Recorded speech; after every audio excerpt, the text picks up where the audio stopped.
Bold prediction number 2. The Pheonix Suns will finish as a top 3 seed in the stacked Western Conference.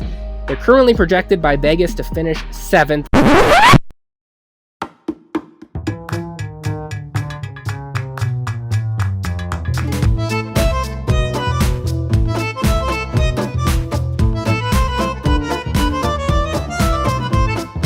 There's a lot of people that are probably thinking I'm a genius because of this take, but the truth is, they're absolutely right.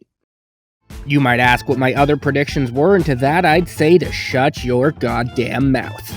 So with my genius status fully cemented, let's run it back for the playoffs with 3 new bold predictions.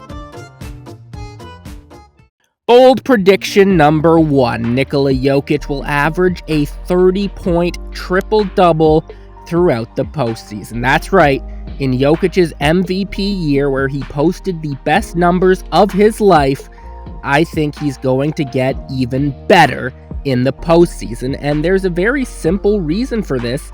It's what he's done the last 2 years. Throughout history, we've learned that playoff basketball is, quite a bit different than regular season basketball, and it's caused some guys to fall off dramatically in the postseason while others can actually get better. Nikola Jokic is a prime example of this. Look at his last 2 seasons in the league, the only 2 years in which he's made the playoffs. Not only did his scoring go way up in the postseason, he also did it on slightly better efficiency. It's absolutely ridiculous. I feel like Jokic has just straight up not gotten enough credit as a playoff performer early in his career. It feels like Doncic has gotten more praise for one series that he lost to the Clippers last year than Jokic has gotten for 5 series worth of domination, 3 of them which he won and 4 of them which have gone all the way to a Game 7. Here's a wacky stat for you. Jokic has actually played in more Game 7s in his career than Michael Jordan. Now, that doesn't really mean much, but to put up the numbers that Jokic has in the playoffs in the large sample of games that he's played should be getting Jokic a lot more credit. But I think that after this playoff run, it's going to be pretty impossible for anyone to ignore. Bold prediction number 2. The Brooklyn Nets will go 12-1 in the Eastern Conference playoffs.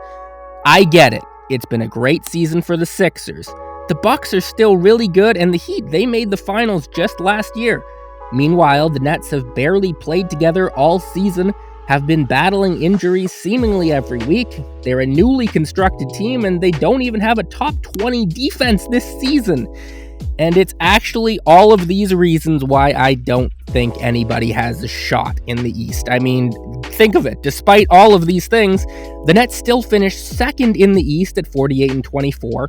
There were only 7 games all season where Kyrie, Durant, and Harden played more than 20 minutes.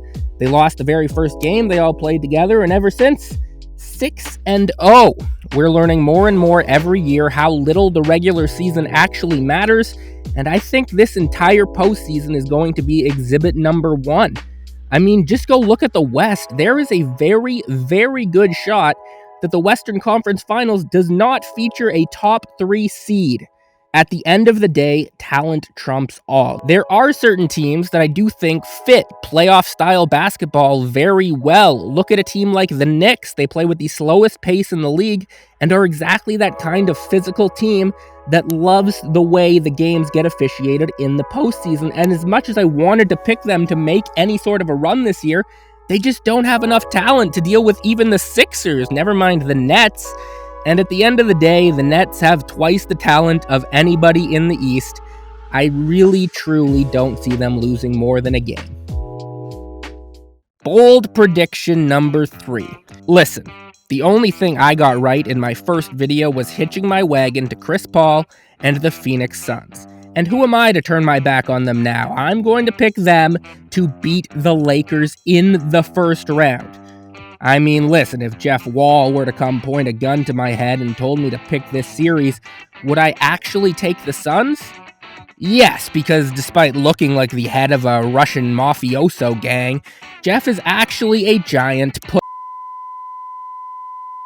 Anyways, I actually do think the Suns have a good shot in this series. Does it go against everything I said in the Nets prediction? It does. I mean, as good as Chris Paul is, he's still only the third best player in this series, and the top two players are both a part of the enemy team. That said, the Suns do play a style of basketball that will translate well to the playoffs. Typically, teams that rely on free throws in the regular season tend to struggle come playoff time when less fouls get called. Well, despite having the 7th best offense in the league, the Suns actually had the 2nd lowest free throw attempt rate.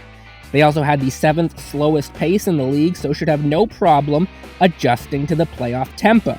Especially with CP3, who, as we know, he's known for his slow, methodical approach to playing the point guard position.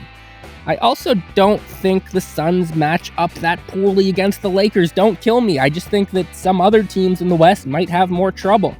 You know, people will point to the front court and how the Suns are going to deal with AD, and yes, he did torch them for 42 points earlier in the season, but people seem to still think AD is this overpowering, dominating presence that will go to the rim every time, but it really isn't the case. AD likes to shoot jumpers. He really does. Now, he hit seemingly all of them in the playoffs last season, but will that be the case this year?